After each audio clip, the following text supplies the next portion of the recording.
सिद्धेभ्यः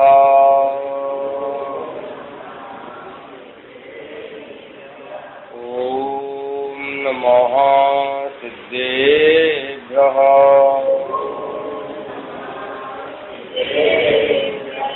ॐ नमः स्वयं सिद्धम्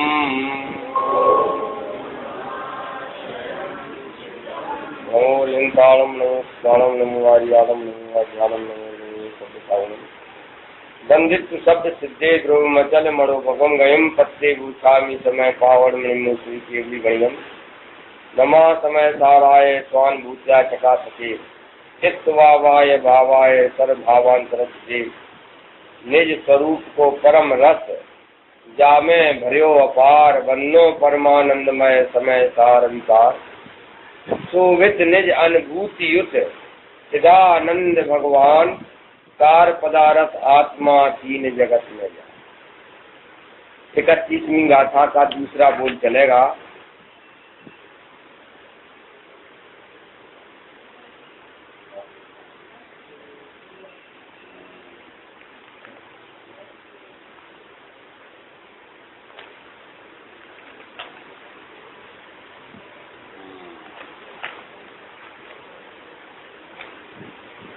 पेज नंबर अलग होगा। हिंदी बोलो, हिंदी।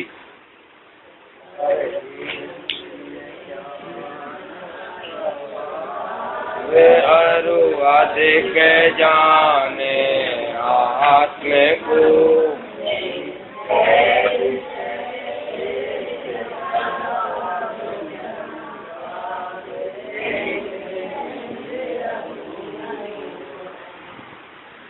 टीका में यहाँ तक आए थे। पहला बोल चला था, कैसी है द्रविंद्रियां? अनादि अमर्यादा रूप बंध के कारण जिनमें स्वपर का समस्त विभाग अस्त हो गया है, अर्थात जो स्व और पर का भेद करके कर सकने में असमर्थ है, ऐसी हैं। शरीर परिणाम को प्राप्त हुई हैं, अर्थात आत्मा से इस प्रकार एक हो रही है कि भेद दिखाई नहीं देता है। उन द्रविंद्रियों को निर्मल भेदाभ्यास की प्रवीणता से अंतरंग में प्रकट अति सूक्ष्म चैतन्य स्वभाव के अवलंबन के बल से अपने से भिन्न करना ही द्रविंद्रियों का जीतना है। अंतरंग में प्रकट अति सूक्ष्म, मैं कहाँ हूँ, कैसा हूँ? अंतरंग में प्रकट अति सूक्ष्म हूँ। देखो, अंतरंग में प्रकट अपने अति सूक्ष्म चैतन्य स्वभाव के अवलंबन के बल से। अच्छा हुआ अपन अमूर्तिक है। मूर्तिक होते तो कोई भी सुनार पकड़ करके आग में डाल देता, टुकड़े कर देता।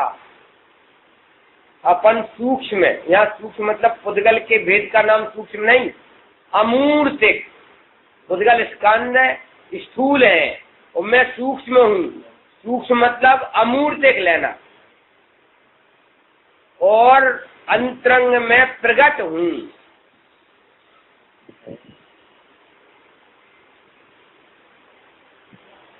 वो विशेषता है। देखो,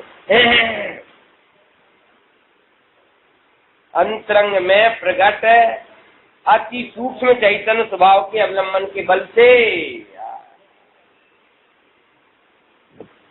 कहाँ पर हूँ मैं? अंतरंग में। कैसा हूँ? प्रकट। और कैसा हूँ? अमूर्तिक हूँ।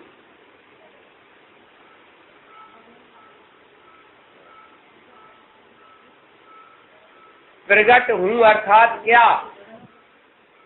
प्रकट का मतलब क्या होता है कि प्रकट शब्द वस्तु की विशेषता है। प्रत्यक्ष और परोक्ष ये जानने की विशेषताएं हैं। किसी वस्तु को प्रत्यक्ष जानते हो या परोक्ष जानते हो, तो प्रत्यक्ष परोक्ष शब्द जानने के विशेषण हैं। और छहों द्रव्य प्रकट हैं।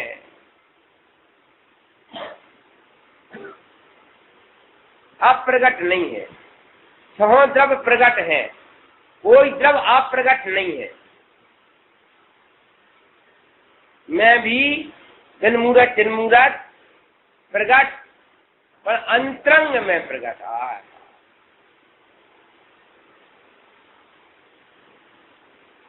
सब छूट जाएगा, तन छूट जाएगा, मन छूट जाएगा, धन छूट जाएगा, लेकिन अनुभव करने वाला अपने से कब छूट जाएगा?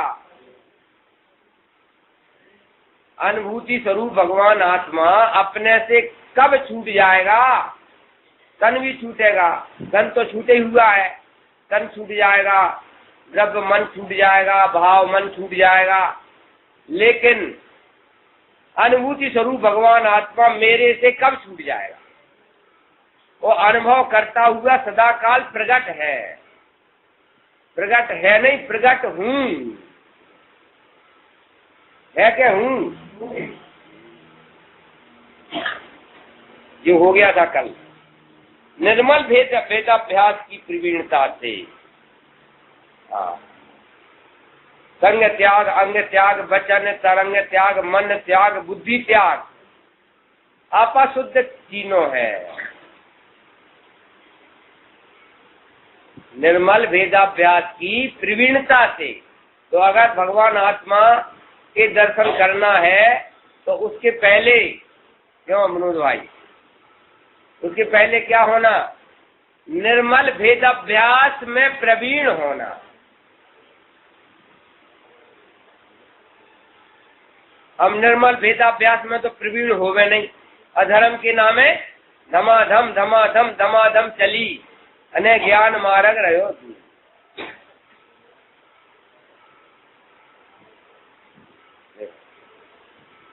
क्या कहा? निर्मल भेदाभ्यास की प्रवीणता से अंतरंग में प्रगट अति सूक्ष्म चैतन्य स्वभाव हूँ छू।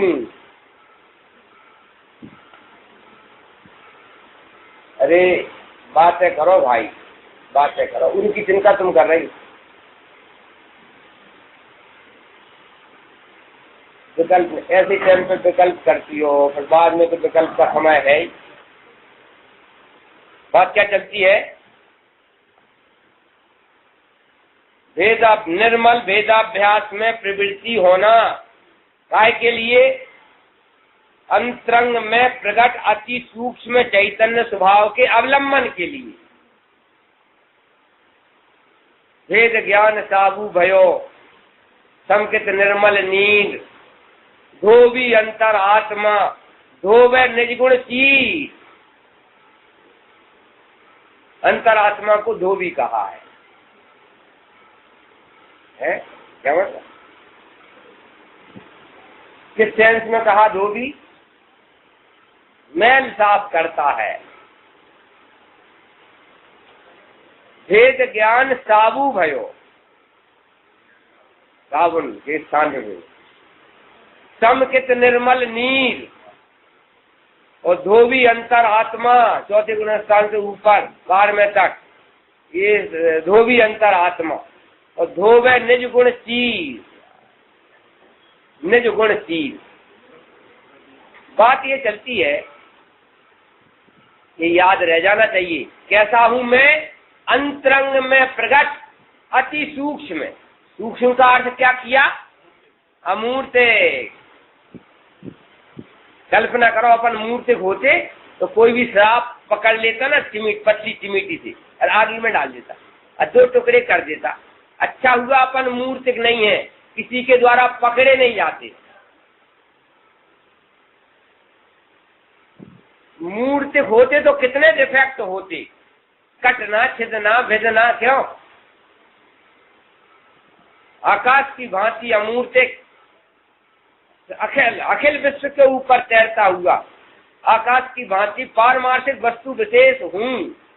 तेज कर्मी गाथा में आया है, मैं आकाश की भांति पारमार्थिक वस्तु विशेष हूँ। कहाँ रहता हूँ? अखिल विश्व के ऊपर तरता हुआ आकाश की भांति पारमार्थिक वस्तु विशेष होगा। अंतरंग में प्रगट हूँ, अंतरंग में प्रकट, वस्तु पने प्रकट हूं ना, अंतरंग में प्रकट अति सूक्ष्म अर्थात अमूर्त चैतन्य स्वभाव, चैतन्य स्वभाव कहो, अनुभव स्वभाव कहो, ज्ञाता दृष्टा स्वभाव कहो, वेदकता, चैतन्यता, समता, रमता, उरदता, ज्ञायकता, सुखभास, वेदकता, चैतन्यता, ये सब जीव विलास, सब पर्यायवाची है बाबू जी, पर्यायवाची है। कहीं चेतकता चैतन्य कह देंगे, कहीं वेदक कह देंगे, कहीं अनुभूति स्वरूप भगवान आत्मा कह देंगे, कहीं ज्ञायक कह देंगे।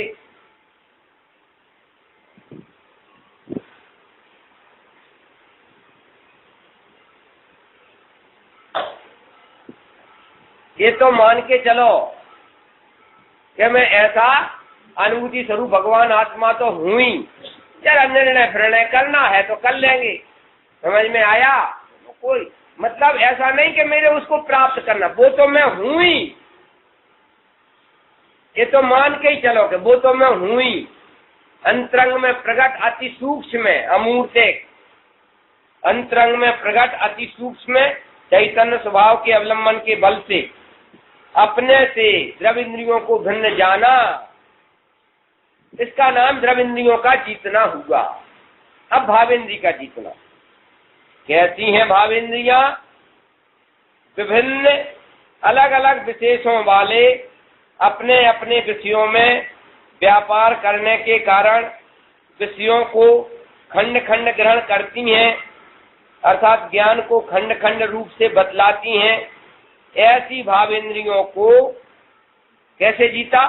प्रतीति में आती हुई अखंड एक चैतन्य शक्ति के द्वारा अपने से भिन्न जाना। किनको भिन्न जाना? भावेंद्रियों को भिन्न जाना। भिन्न जानना ही भावेंद्रियों का जीतना है।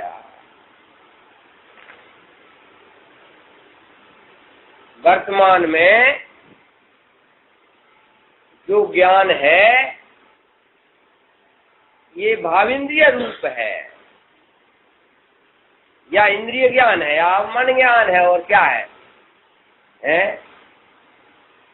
असंगी पंचेंद्रिय तक तो इंद्रिय ज्ञान है।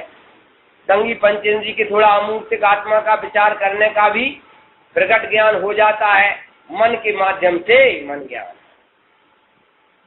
लेकिन इसे ज्ञान संज्ञा नहीं है, इसे ज्ञान संज्ञा नहीं है। देखो बहुत बड़ी बात है भाई, विभिन्न अलग अलग विषयों वाले अपने अपने विषयों में व्यापार करने के कारण विषयों को खंड खंड ग्रहण करती हैं। कैसा है वर्तमान में जो प्रकट ज्ञान है अपने पास, वो कैसा है प्रकट ज्ञान? खंड खंड है। मैं अखंड ज्ञान स्वभावी हूँ, सकल द्रव्य के गुण अनंत पर्याय अनंता, सौ और पर एक साथ युगपत जानने में आवे, ऐसे ज्ञान स्वभावी हूँ। फिर इसको जानू, फिर इसको जानू, फिर पीछे करके इसको जानू, फिर इसको जानू, फिर इसके जानू, ऐसा एक एक को जानने के स्वभाव वाला मैं नहीं। जानने के स्वभाव वाला तो हूँ, पर कैसे जानने के स्वभाव वाला हूँ? युगपत स्वपर ग्राहक, सकल द्रव्य के गुण अनंत पर्याय अनंता, जाने एक ही काल प्रगट केवल ही भगवंता, ऐसे ज्ञान स्वभाव वाला हूँ।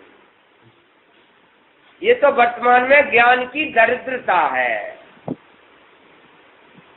भावेंद्रियां ज्ञान है नहीं है, भावेंद्रियां ज्ञान से भिन्न परगे हैं। द्रव्येंद्रियां तो परगे हैं ही, भावेंद्रियां ज्ञान नहीं परगे हैं, और इंद्रियों के विषय तो परगे हैं ही।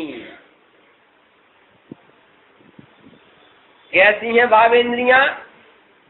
विभिन्न अलग अलग विषयों वाले अपने अपने विषयों में व्यापार करने के कारण आंख स्वाद नहीं ले सकती, कान क्यों वो देख नहीं सकता, अपने अपने विषयों में प्रवेश होता है। मन का विषय भी सकल द्रव्य के गुण पर्याय अनंता नहीं है। अपना जो मन ज्ञान है, इसके द्वारा अपन केवल ज्ञान जैसा ज्ञान कर सकते हैं क्या? एक एक को जानेगा, एक एक को जानेगा, एक के बाद दूसरे को जानेगा, दूसरे के बाद तीसरे को जानेगा, क्रम क्रम से जानेगा। स्व के बाद पर को जानेगा, पर के बाद स्व को जानेगा। छद्मस्त अवस्था में स्व का जानना भी हो जाए तो फिर पर को जानने में जाता है, तो स्व का जानना लब्धि आत्मक रह जाता है, क्योंकि छद्मस्त का ज्ञान क्रमिक है। एक काल में एक गे को ही विषय बनाता है, और सर्वज्ञ भगवान एक ही काल में अपने को जानते हुए लोकालोक, और लोकालोक को जानते हुए भी अपना ज्ञान, अपना आत्मा जानने में आता है। खंड खंड है भाव इंद्रिय, विभिन्न अलग अलग विशेषणों वाले अपने अपने विषयों में व्यापार करने के कारण विषयों को खंड खंड ग्रहण करती हैं, अर्थात ज्ञान को खंड खंड रूप में बतलाती हैं। अगर यही मुखौटा तुम अपना मानोगे, क्या कहा, भावेंद्रियों का मुखौटा तुम अपना मानोगे तो तुम अपने लिए अखंड ज्ञान नहीं पाओगे। अपने लिए क्या पाओगे कि मैं ज्ञान तो हूं लेकिन खंड खंड ज्ञान हूं। भावेंद्रियों को अपना ज्ञान स्वभाव मानना, इसका मतलब अपने को खंड खंड ज्ञान मानना, अखंड ज्ञान नहीं मान सकते हो। और मैं तो केवल ज्ञान स्वभावी, अखंड ज्ञान स्वभावी भगवान आत्मा हूं, और भावेंद्रियों को अपना ज्ञान स्वभाव माना तो अखंड ज्ञान स्वभावी भगवान आत्मा हूं, ये नहीं पा पाओगे। क्या पाओगे? मैं तो खंड खंड ज्ञान हूं, ये डिफेक्ट आ जाएगा। इसलिए भावेंद्रियों का मुखौटा लगा करके भगवान आत्मा को नहीं देखा जाता। भावेंद्रियों को एक तरफ रख करके भगवान आत्मा को सर्वज्ञ अखंड ज्ञान वाला देखा जाता है। जय जय साधक हैं, तेई तेई बाधक हैं, बाकी राग द्वेष की कथा की कौन बात है? बोलो। जिन भावेंद्रियों से स्वपर का निर्णय करते हैं, भगवान आत्मा का निर्णय करते हैं, पर का निर्णय करते हैं, वे भाव इंद्रियां भी साधक नहीं बाधक के स्थान पे हैं, तो फिर और साधन की तो क्या बात करना। यही यही साधन है, तेई तेई बाधक हैं। 31वीं गाथा क्यों बाबूजी? 2 दिन से कह रहे थे कि पंडित जी 31वीं गाथा सुनाओ, लास्ट पॉइंट है। और फिर जो ज्ञान अपने साथ सिद्धालय में नहीं जाने वाला है, उसके प्रति व्यामोह रखना ये बुद्धूपना नहीं है। जो जो चीज सिद्धालय सिद्ध अवस्था में नहीं रहने वाली है, उन चीजों को के प्रति व्यामोह रखना ये पागलपन नहीं है। जो जो वस्तुएं अपने साथ सिद्धालय में सादी अनंत नहीं रहने वाली हैं, उन वस्तुओं से व्यामोह रखने का क्या मतलब? नहीं आ रही समझ में?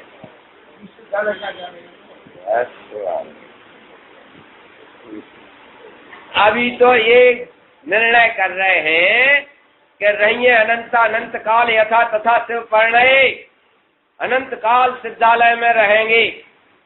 अब जो चीज सिद्धालय में नहीं रहेगी उससे अभी मोह तोड़ दे, केवल ज्ञान रहेगा सिद्धालय में, मति श्रुत ज्ञान नहीं रहेगा, अवधि ज्ञान भी नहीं रहेगा, मना पर्याय ज्ञान भी नहीं रहेगा, भावेंद्रियां भी नहीं रहेंगी। और तुम्हें अभी ये मति शुद्ध ज्ञान, ये सम्यक मति शुद्ध ज्ञान, ये तुम्हें अच्छा लग रहा है, इसका मतलब केवल ज्ञान अच्छा नहीं लग रहा है। जिनको खंड खंड ज्ञान अच्छा लगता है, उन्हें केवल ज्ञान अच्छा नहीं लग रहा है। लेकिन वो संपूर्ण प्रकट हुई अखंड पर्याय है। और ये खंड खंड पर्याय है भाई साहब, इतनी अकल तो होना चाहिए भाई यार। उन वस्तुओं से व्यामोह मत करो, उन पर्यायों से व्यामोह मत करो जो पर्याय यही छूट जाने वाली हैं। लड़की ससुराल में जाती है, अब वो मम्मी पापा से ज्यादा मोह करे तो ससुराल तक नहीं पहुंच पावे। जो चीज मायके में छूट जाने वाली है उससे मोह तोड़। विद्यालय अपना सासरा है, संसार अपना मायका है। नहीं आई समझ में? इसकी तो आ जाए कि नहीं समझ में? बड़ी मुश्किल की बात। दृष्टांत तो देने पड़े कि नहीं? ये संसार मायका है और सिद्धालय सासरा है, वहीं जिंदगी कटती है सासरे में। क्यों मायके में क्या जिंदगी कटेगी? विशाल भाई, आत्मा दोनों सेंस में, पुल्लिंग भी और स्त्रीलिंग भी है। आत्मा को दोनों लिंग में प्रयोग करती है। मेरी आत्मा शुद्ध है और मेरा आत्मा तो शुद्ध है। मेरी का मेरा कि वो दो आत्मा शब्द दोनों लिंग में प्रयोग होता है, इसलिए घबराने की बात नहीं। अब वो माता पिता से मोह नहीं तोड़े तो ससुराल में नहीं जावे। जो चीजें ससुराल में जाने वाली नहीं है उनसे मोह तोड़। तो भाव इंद्रिय ज्ञान सिद्धालय में जाने वाला है क्या? एक खंड खंड ज्ञान शादी अनंत काल तुम्हारे साथ में रहेगा क्या? तो फिर भाई साहब इसके प्रति मोह रखना, इसका मतलब क्या हुआ कि तुम भगवान नहीं बनना चाहते हो। अकेले बने बनाए भगवान रहना चाहते हो। स्वामी जी कहते थे बदा भगवान थाओ, बदा भगवान छे अने बदा भगवान थाओ। क्या बदा भगवान छे इतने ही रहने दो ना। पर जो स्वीकार करते हैं कि मैं भगवान हूं सम्यक प्रकार से, वे भगवान था ही जाते हैं। यहाँ संसार में नहीं रहते हैं भाई साहब। पूर्णता के लक्ष्य से शुरुआत सब जगह लिखा रखा है, धमाधम पूरे में लिखा रखा है पूर्णता के।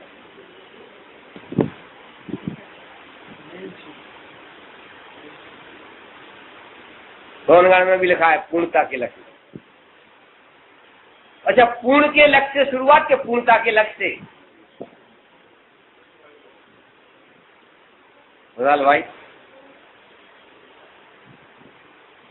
ये पूर्णता ये सिद्धत्व का सूचक है और पूर्ण के लक्ष्य से शुरुआत ये सम्यक दर्शन है। मैं पूर्ण हूं ऐसा ध्यान करना, ध्यान का विषय, दृष्टि का विषय, इसमें शुरुआत सम्यक दर्शन की होती है। और वो कौन ध्यान करेगा? मैं परिपूर्ण परमात्मा हूं, ये ध्यान कौन करेगा? कि जो संसार में रहने का प्रोग्राम है जिनका, वो ध्यान करेंगे। क्या खंड खंड ज्ञान में जो संतुष्ट है वो ध्यान करेंगे क्या? तो कहते जो एक समय भी संसार में नहीं रहना चाहते हैं, सिद्ध अवस्था से नीचे कोई सौदा पोसाता नहीं है।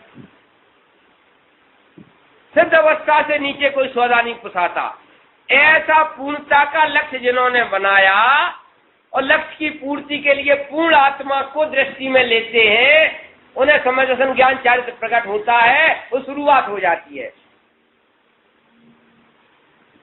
बात ये चलती है कि इतनी बुद्धि तो लगाओ कि सिद्धालय में जो जो नहीं जाने वाला है उनसे मोह नहीं करना होलसेल में। तो खंड खंड ज्ञान सिद्धालय में जाने वाला है। संग त्याग, अंग त्याग, वचन तरंग त्याग, मन त्याग, बुद्धि त्याग। मैंने जाने लगा बुद्धि भी साथ में नहीं आएगी। क्यों? सिद्ध भगवान बुद्धिशाली है कि नहीं? कि सिद्ध भगवान को बुद्धि ही नहीं है। बुद्धिशाली का क्या मतलब? बुद्धि किसे कहते हैं? क्षोभसम ज्ञान को बुद्धि संज्ञा है। सिद्ध भगवान बहुत बुद्धिशाली है। क्यों? संग त्याग, अंग त्याग, वचन तरंग त्याग, मन त्याग, बुद्धि त्याग, आपा शुद्ध कीनो है। बुद्धि दो प्रकार की होती है, सम्यक और मिथ्या। बुद्धि भी दो प्रकार की होती है, मिथ्या बुद्धि और सम्यक बुद्धि। लेकिन दोनों बुद्धि ही के भेद है। उस सम्यक पना तो सिद्धालय में है, लेकिन बुद्धि पना सिद्धालय में नहीं है। क्या कहा? सम्यक पना तो सिद्धालय में है, जैसा ज्ञान यहाँ सम्यक हुआ है, वो ज्ञान सम्यक पना तो केवल ज्ञान में भी है, लेकिन यहाँ खंड खंड ज्ञान से सम्यक पना प्रकट हुआ है, और वहाँ अखंड ज्ञान है। वहाँ सम्यक पना गया तो यही है सम्यक पना, लेकिन बुद्धि वाला सम्यक पना नहीं, केवल ज्ञान सम्यक ज्ञान है। केवल ज्ञान कोई मिथ्या ज्ञान थोड़ी है।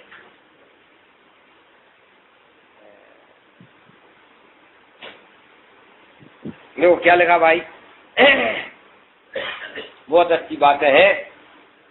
दोपहर में 2 बजे तो जाना ही जाना है ललितपुर, वहाँ लक्ष्य निरंजन होगा यार। आप सदा काल लक्ष्य निरंजन है। हाँ जी, हाँ। विभिन्न अलग अलग विषयों वाले अपने अपने विषयों में व्यापार करने के कारण विषयों को खंड खंड ग्रहण करती हैं। अर्थात स्व को जानने जावे तो पर का जानना छूट जाता है। जोड़ में लिखा ना, आत्मध्यानी को बाहर में गाजे बाजे कुछ भी बजे तो भी कोई खबर नहीं क्या हो रहा है। आत्मध्यानी को बाहर में गाजे बाजे भी बजे तो कोई खबर नहीं। श्रेणी में चढ़ जाते हैं मुनिराज, तो बाहर में शरीर क्या हो रहा है क्या नहीं हो रहा है कहीं खबर नहीं, तो नम्रदास पहले पाठ नमो सिद्धारंभ में पहुंच जाते।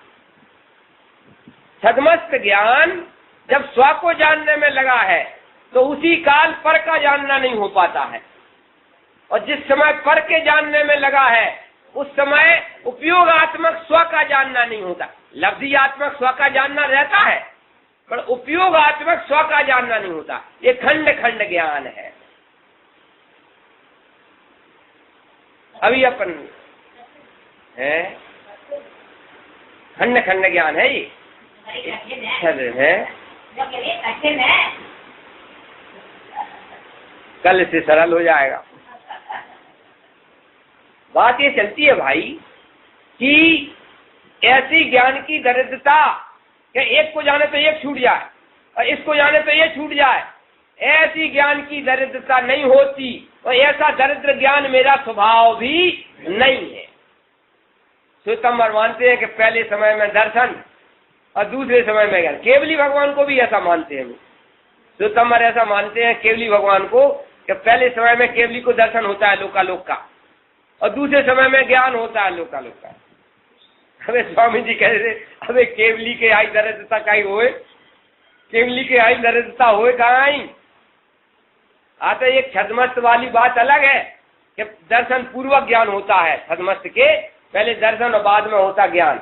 अबे केवली के भी तूने ज्ञान दर्शन की दरिद्रता मानी, वो खंड खंड ज्ञान में ऐसा लागू पड़ता है, पहले दर्शन फिर बाद में ज्ञान। अखंड ज्ञान में उसी समय लोकालोक का दर्शन, उसी समय लोकालोक का ज्ञान। ये अद्भुत रस कहा है परमात्म पुराण में, अद्भुत रस है। उसी समय वस्तु को सामान्य पन्ने जान रहे, सकल द्रव्य के गुणानंद पर्याय अनंता, उसी समय सामान्य पने और उसी समय विशेष पने जान रहे। बोलो अद्भुत रस है ये, अद्भुत रस है। ये रस से भरा हुआ मैं सरस आत्मा हूं। क्यों विशाल भाई, अब वो आम रस का क्या होगा? रात को बात आई थी कि नहीं? रस काय में है, ऐसा लगता है स्पर्श रस गंध वर्ण कि पुद्गल में ही रस है, और आत्मा में तो रस है ही नहीं है। आत्मा तो अरस है और पुद्गल सरस है। क्यों? लेकिन है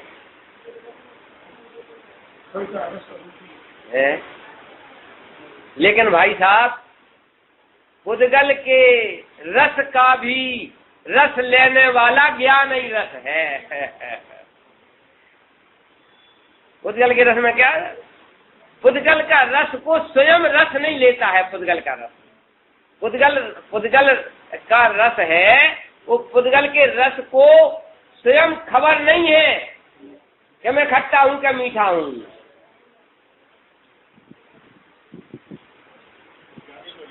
और ज्ञान रस है, निज स्वरूप को परम रस। नाटक समझ आता है। त्रिलोक के बिलास सब गर्भित गुप्त रूप, क्या कहा?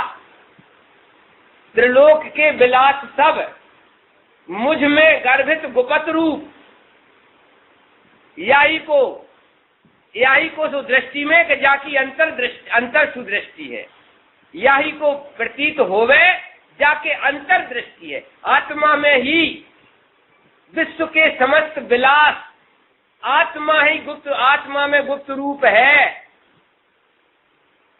और याके ही दृष्टि में आवे जाके अंतर सुदृष्टि है। जगत के सारे विलास अंतर में प्रकट रूप है। बाबूजी गुप्त रूप क्यों? प्रकट रूप। विश्व के समस्त विलास अंतर में प्रकट रूप, याही को दिखे जाकी अंतर सुदृष्टि है। अभी हम विश्व की तरफ जड़ पर झुक जाता चेतन, अभी काय के लिए जड़ पर झुक जाते हो? समस्त विलास अंतर में प्रकट रूप है तेरे में। दिखते किसके हैं? कि जिसकी अंतर दृष्टि है उसको सारे विलास दिखते हैं भीतर में, और जिसकी बाहर दृष्टि है उसको गाय खुदाल भाई आम रस में रस दिखता है। आजकल आम ही रस तो चल रहा, गाय को भी आम रस में रस दिखता है, जानवर भी आम रस पे टूट पड़ते हैं। और तुम समझदार हो और तुम्हें आम ही में रस दिखता है, आत्मा में रस नहीं दिखता है। क्यों?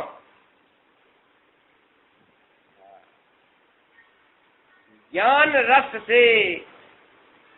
रस के रसीले स्वाद के आगे सारे जगत के रस फीके हैं। निर्जराधिकार में आया है, ज्ञान रस के स्वाद के आगे विश्व के सारे रस फीके हैं। मैं आत्मा रसीला तत्व हूं। क्यों? चेतन दीपक जी, अकेले दीपक नहीं, तुम्हारा नाम बदल दिया हमने, चैतन्य दीपक। हाँ जी शास्त्री जी, निलय भाई, तब तो सिद्धालय में या मुनिराज या सम्य दृष्टि इस रस में ऐसे मशगूल रहते हैं कि 6 खंड को लात मार के चले जाते हैं, 5 इंद्री के विषय को लात मार के चले जाते हैं आगे। क्यों भैया? उनने तो रस छोड़ दिया। अरे रस नहीं छोड़ दिया, रस ग्रहण कर लिया। 5 इंद्री का रस छोड़ दिया मुनियों ने कि चैतन्य रस ग्रहण कर लिया। और चैतन्य रस के आगे 5 इंद्रियों के रस तो सब माटी धूल है। जिनवाणी सुख नहीं छुड़ाती है, जिनवाणी तेरे लिए स्थायी सुख देती है। वैद्यों से क्यों डरते हैं बाबू जी? वैद्यों से क्यों डरते हैं लोग बात? कि अभी खटाई छुड़ा देंगे और मिठाई छुड़ा देंगे कि भैया ये हमारी दवाई ले जाओ, खटाई नहीं खाना, मिठाई नहीं खाना। क्यों?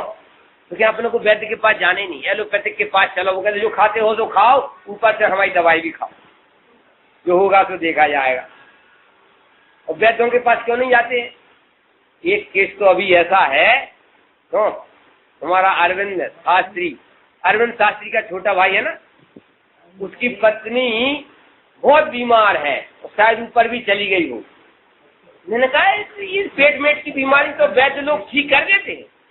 तो वो क्या बोली कि मैं भले ऊपर चली जाऊंगी, लेकिन वैद्यों के यहाँ जाने में वो खटाई छोड़ा देंगे, मिठाई छोड़ा देंगे, भले मैं ऊपर चली जाऊंगी, लेकिन मैं पंडित जी परहेज नहीं कर सकती।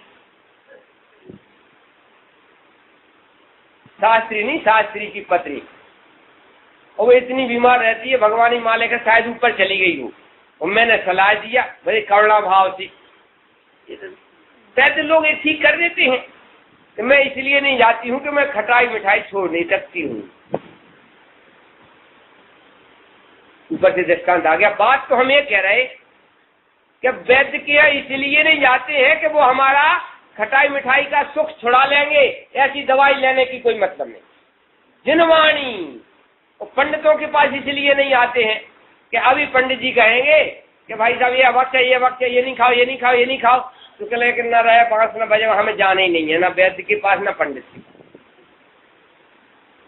जिनवाणी के पास भी शायद इसीलिए नहीं आते हैं कि हमारा सुख छुड़ाएगी, लेकिन तुम्हें भ्रम है।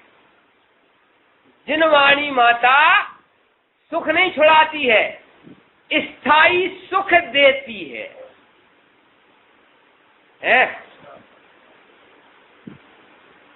एक खंड खंड सुख है, ऐसे खंड खंड सुख से तुम तो परेशान हो, हम तुम्हें एक अखंड सुख दे रहे। नहीं आई समझ में?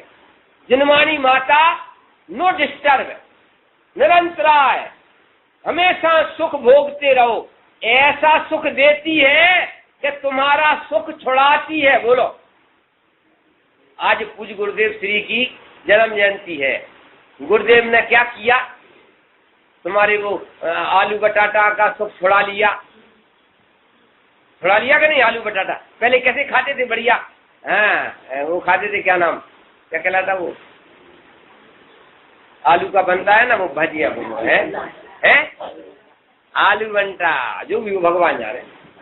अब स्वामी जी ने कहा कि भाई आलू की एक कणिका में अनंत अनंत भगवान बैठे, इतने से आलू में, और पूरे आलू में कितने, तुम भगवान को खा करके भगवान बनना चाहते, कम से कम तुम तो नहीं बनोगी। अरे भगवान को खा करके भगवान बनते हैं? आलू खाने वाले भालू बनते? तो भैया मार मार मुल्ला बने अपन ने।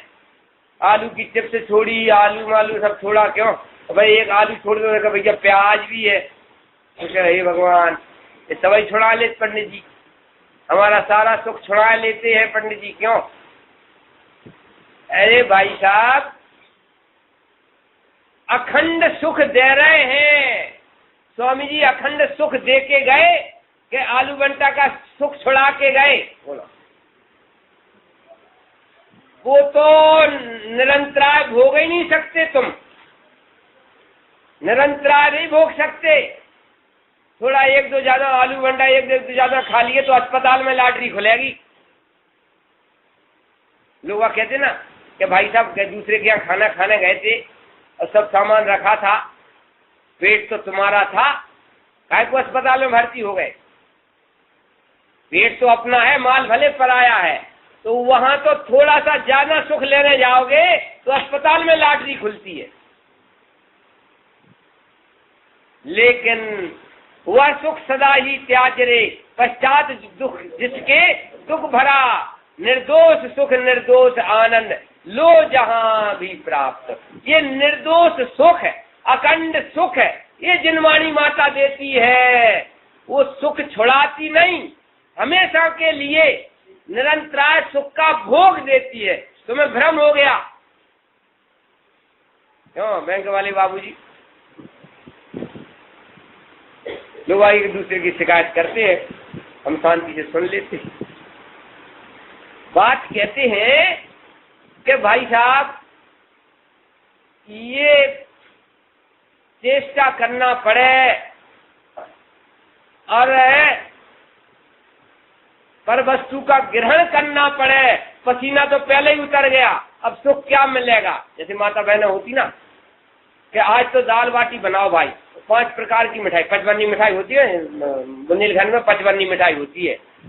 अरे यार मारी ना क्या, अरे 5 प्रकार की मिठाई को 55 मिठाई कहते हैं।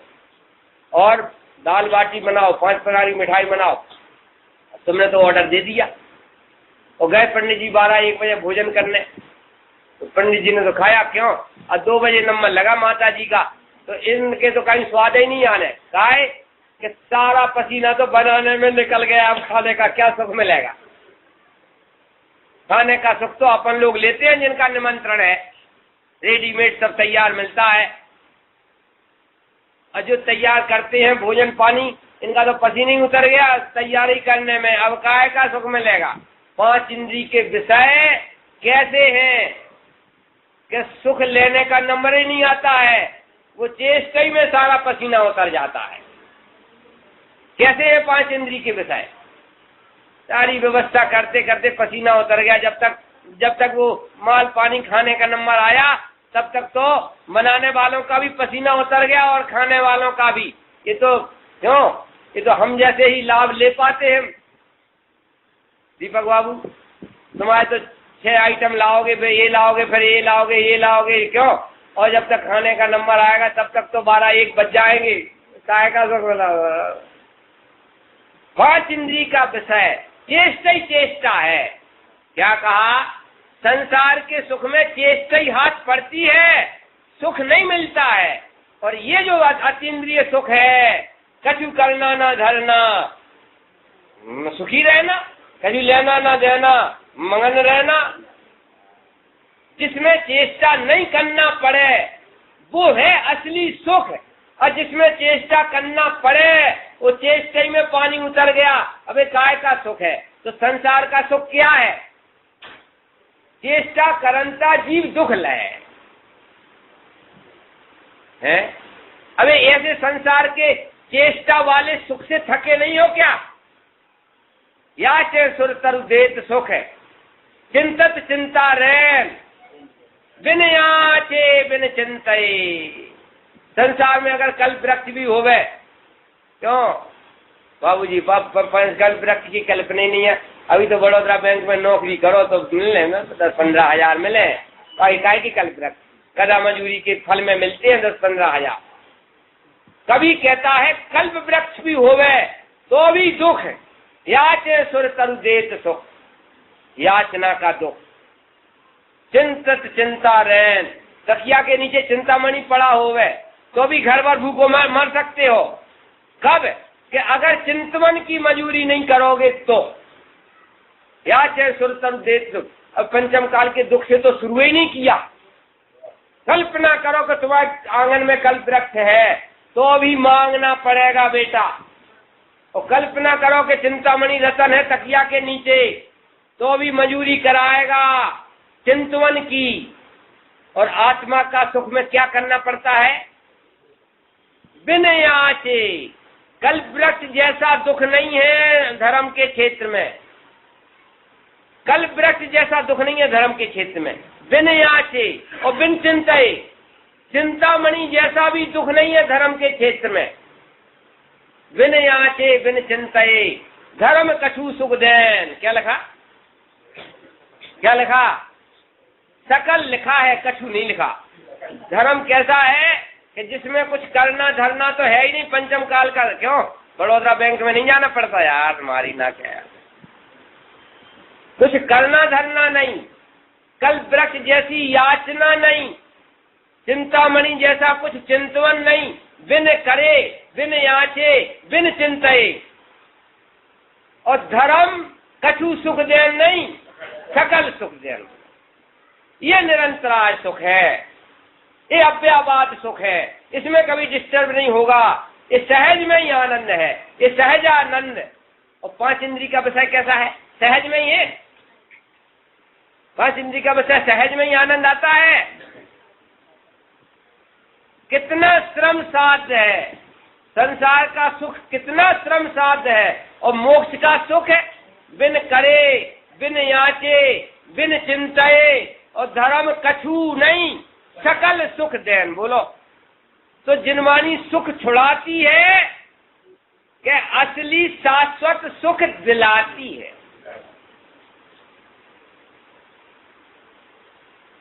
यहाँ ये कहते हैं अकेला अखंड सुख नहीं, अखंड ज्ञान। ये जो तुम्हारा ज्ञान है, एक को जाने दूसरा रह जाए जानने से, दूसरे को जाने तीसरा जानने से रह जाए, ये जो खंड खंड ज्ञान है, जो अपने अपने विषयों को जान पाता है, ये ज्ञान भाव इंद्रियां है। ये भाव इंद्रियां खंड खंड रूप होने से मेरा स्वाभाविक ज्ञान नहीं है। कैसा है मेरा स्वाभाविक ज्ञान? अखंड रहता है और अखंड पने प्रकट होता। देखो क्या लिखा? विभिन्न अलग अलग विषयों वाले अपने अपने विषयों में व्यापार करने के कारण विषयों को खंड खंड ग्रहण करती हैं भाविंद्रियां, अर्थात ज्ञान को खंड खंड बतलाती हैं। ऐसी भाविंद्रियों को प्रतीति में आती हुई अखंड एक चैतन्य शक्ति के द्वारा अपने से सर्वथा भिन्न जाना। अबे जब ये जो प्रगट क्षोभसम ज्ञान है, ये भी मेरी जाति का ज्ञान नहीं है। इसके सम्यकपना हुआ, उस सम्यकपना अपनी जाति का है, लेकिन अल्पज्ञता अपनी जाति की नहीं। अल्पज्ञता की जाति और मैं भगवान सर्वज्ञ स्वभाव प्रकट होने वाले ज्ञान की, केवल ज्ञान की जाति मिलती नहीं है। यद्यपि ज्ञान का अंश है, यद्यपि प्रकट जो ज्ञान है ये ज्ञान का ही अंश है, लेकिन ये भाई साहब ज्ञान का अंश है, अंशी नहीं है। नहीं आई समझ में? दृष्टि अंशी की करना है कि अंश की? कोई ऐसा माई का लाल है कि अंश को लेकर के तृप्त हो जाए? अपने ही अंश को लेकर के परितृप्त हो जाएगा? कोई ऐसा है? तो ये यद्यपि स्वभाव का अंश है, टोड़ मजिन है ना, ये प्रकट ज्ञान है, ये स्वभाव का अंश है, और जिसको सम्यक दर्शन हुआ उसको वो अंश सम्यक भी है, तो भी उस प्रकट अंश के भरोसे नाव नहीं चलती है। ये त्रिकाल केवल ज्ञान स्वभावी अखंड ज्ञान स्वभाव के भरोसे मोक्ष मार्ग की नाव चलती है। यार बड़ी मुश्किल की बात है। गाय के भरोसे, ध्रुव तारे के भरोसे समुद्र में नाव जाती है। ऐसा ही केवल ज्ञान स्वभावी अनादि अनंत हूँ। सर्वज्ञ में सर्वज्ञता मेरी शक्ति है, सर्वदर्शित्व मेरी शक्ति है। मैं अल्पज्ञ स्वभावी आत्मा नहीं, सर्वज्ञ स्वभावी आत्मा अनादि अनंत ध्रुव अखंड हूँ। इसमें मैपना करने से मोक्ष मार्ग चलता है और उसके फल में सर्वज्ञता प्रकट हो जाती है और रही अनंता अनंत काल यथा तथा शिव परिणय। और ये मति श्रुत ज्ञान अभाव को प्राप्त होता है। और वो सम्यक श्रुत ज्ञान का अंश था ना, सम्यक ज्ञान का अंश, वो जाकर के केवल ज्ञान में मिल जाता है। बूंद समुद्र में समा जाती है, लेकिन कौन सी बूंद? सम्यक अंश वाली। अबे मिथ्या ज्ञान तो केवल ज्ञान की जाति का नहीं है, राग आदिक तो केवल ज्ञान की जाति का है ही नहीं। मिथ्या ज्ञान का जो प्रकट अंश है वो भी केवल ज्ञान की जाति का नहीं, लेकिन जो सम्यक अंश प्रकट हुआ सम्यक ज्ञान पूर्वक, वो भी अंश ही है, अंशी नहीं। और अंशी में मैपना करने से अंश का तो अभाव होता है। सम्यक पने की बूंद केवल ज्ञान रूपी समुद्र में समा जाती है और रही अनंता अनंत काल। किस प्रकार? जैसे अनंत सिद्ध भगवान रहते हैं, ऐसे ही अनंत काल सिद्ध बन के अखंड में से अखंड आता है और अखंड ज्यों का तो अखंड रह जाता है। पूर्णमिदम पूर्णातिदम पूर्णस्येदम, पूर्ण में से पूर्ण निकलता है और पूर्ण ज्यों का त्यों रह जाता है। कैसी है सिद्ध अवस्था? केवल ज्ञान स्वभावी आत्मा में से तो केवल ज्ञान प्रकट होता है और केवल ज्ञान स्वभावी आत्मा में से कुछ नहीं घटता है। यहाँ पर तो तिजोरी में से 5 लाख रुपया खर्च करो तो 25 के 20 ही लाख तो रह जाएंगे बाबूजी, 25 के 20 ही तो रह जाएंगे। भले धर्म के नाम खर्च करो लेकिन 20 तो रह जाएंगे। वहाँ कैसा है? पूर्ण में से पूर्ण आता है और पूर्ण ज्यों का त्यों पूर्ण बना रहता है। अखंड ज्ञान में से अखंड ज्ञान आता है और अखंड ज्ञान ज्यों का त्यों जैसे का तैसा अखंड का अखंड बना रहता है। वह ऐसी बनियों वाली कंजूसी नहीं है, बनियों वाली कंजूसी नहीं है। पूर्णातिदम पूर्णमिदम, पूर्ण में से पूर्ण ज्ञान आता है और पूर्ण ज्यों का त्यों बना रहता है। यहाँ तो ब्याज है। क्यों भाई बाबूजी, यहाँ ब्याज कितना दोगे तुम? मुश्किल से 8%, 9%। बैंक में एक ऐसा ब्याज है कि जितनी रकम उतना ही ब्याज। बोलो सिद्धालय में कैसा है?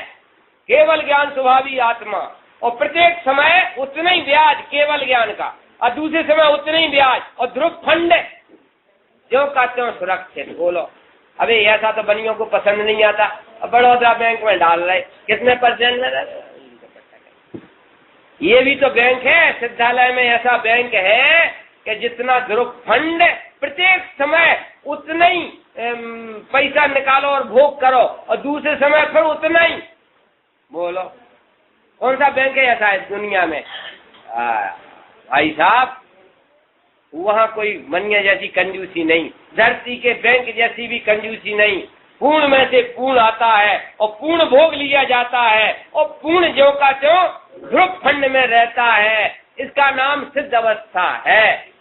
खंड खंड ज्ञान भी वहाँ नहीं रहता, आनंद भी अखंड, ज्ञान भी अखंड, दर्शन भी अखंड, सभी गुणों में अखंडता का परिणमन, तो भी अखंड वस्तु जो कि त्यों ध्रुव खंड के रूप में। इसका नाम है पूर्ण के लक्ष्य से सम्य दर्शन आदि प्रकट होता है, और पूर्णता प्रकट होती है। प्रथम से जो तुमने कमर कसी थी कि मैं अखंड ज्ञान, अखंड दर्शन, अखंड सुख, अखंड वीर का ही प्रकट करना चाहता हूँ, वो पूर्णता भी प्रकट हो जाती है। इस प्रकार से भाव इंद्रियों से भिन्न अपने को अखंड ज्ञान शक्ति ज्योति सर्वज्ञ स्वभावी आत्मा जाना, उसमें भाव इंद्रियों का जीतना हुआ। और 5 इंद्रिय के विषय का जीतना तो अपने आप हो जाता है, क्योंकि 5 इंद्रिय के विषय तो पर हैं। जहाँ भाव इंद्रियों को जीत लिया तो पर को तो अपने आप जीतना। 1-2 मिनट पढ़ करके सुना देते, गाथा की पूर्णता हो जाएगी। भाव इंद्रियों कैसे जीतने? इंद्रियों के विषयों को कैसे जीता जाता है? इंद्रियों के विषयभूत पदार्थ कैसे हैं? ग्राह्य ग्राहक लक्षण रूप संबंध की निकटता के कारण जो अपने संवेदन या अनुभवन के साथ परस्पर एक जैसे दिखाई देते हैं, उनको अपनी चैतन्य शक्ति के स्वयं ही अनुभव में आने वाले असंग पने द्वारा अर्थात कभी न मिलने वाले मिलाप के द्वारा भावेंद्रियों से ग्रहण किए गए स्पर्श आदि पदार्थों को अपने से पृथक करना ही इंद्रियों के विषयभूत पदार्थों का जीतना है। इस प्रकार इंद्रिय ज्ञान और उसके विषयभूत पदार्थों में ये गायक नामक संकर दोष आता था, उसको दूर करके आत्मा एकत्व पने में उसी प्रकार संकोचकीर्ण स्थित हुआ, जिस प्रकार टांकी से उकीर्ण मूर्ति किसी पाषाण में एकाकार जैसी की तैसी बनी रहती है। अतः यह कैसे ऐसा जाना? समस्त पदार्थों के ऊपर तैरता हुआ, अर्थात उन्हें जानता हुआ भी ज्ञान उनरूप नहीं होता। प्रत्यक्ष उद्योतपने के कारण नित्य ही निरंतर अंतरंग में प्रकाशमान अनपाई अर्थात अविनश्वर और स्वयं अपने से ही सिद्ध परमार्थ रूप से ऐसे भगवान ज्ञान स्वभाव को सर्व अन्य द्रव्यों से परमार्थतया भिन्न अधिक जाना, क्योंकि ऐसा ज्ञान स्वभाव अन्य अचेतन द्रव्यों में नहीं है। इस कारण यह सबसे भिन्न है, अर्थात भिन्न ही है। इस प्रकार आत्मा को जानता है वही जितेंद्रिय जिन है। इस प्रकार पहली निश्चय स्थिति हुई। यहाँ के तो इंद्रियों के विषयभूत पदार्थ और ज्ञायक स्वयं आत्मा, इन दोनों का विषयों की अति निकटता के कारण एक जैसा अनुभव होता था। उसे वेद ज्ञान द्वारा भिन्नपने जानने पर ये ज्ञायक शंका दोष दूर हुआ, ऐसा जानना। इस प्रकार से 31वीं गाथा समाप्त।